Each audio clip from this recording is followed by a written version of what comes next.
Sarah Martinez never expected her quiet life in Pinecrest Estates to turn into a battleground. But when you're up against Deborah Williams, the most feared HOA president in the county, normal rules don't apply. Sarah had just brought her mother, Sandra Martinez, home from the hospital after major surgery, only to find Deborah scrutinizing every move. Within 24 hours, an orange HOA violation notice appeared on Sarah's door, claiming her mother was an unauthorized resident and demanding she be removed or fines would begin.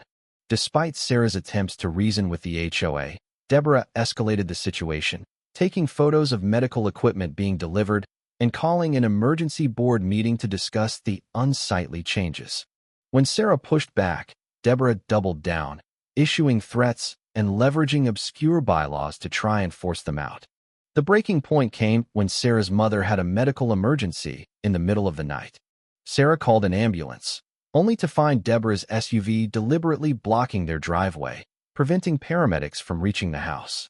While Sarah pleaded for her to move the car, Deborah smugly refused, citing HOA rules. The paramedics had to carry Sandra across neighbors' yards, wasting critical time. But Deborah had underestimated who Sandra Martinez really was. As the paramedics loaded her mother into the ambulance, Sarah revealed Sandra's identity, a decorated police chief. The paramedics radioed for a police escort, and within minutes, officers arrived, quickly realizing the gravity of the situation.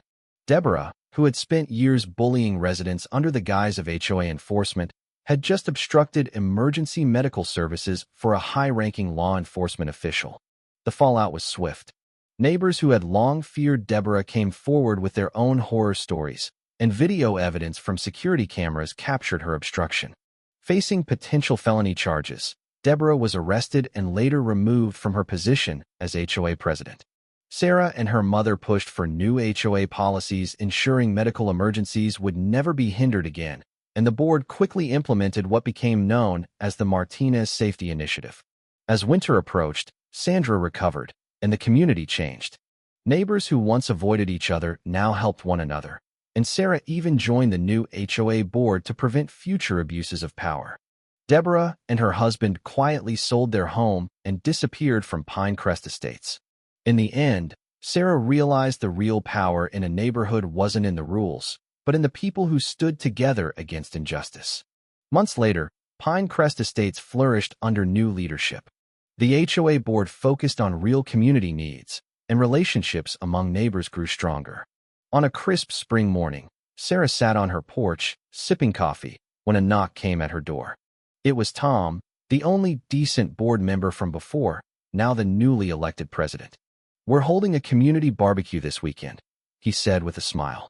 "Figured we should celebrate the changes around here. You and your mom should come."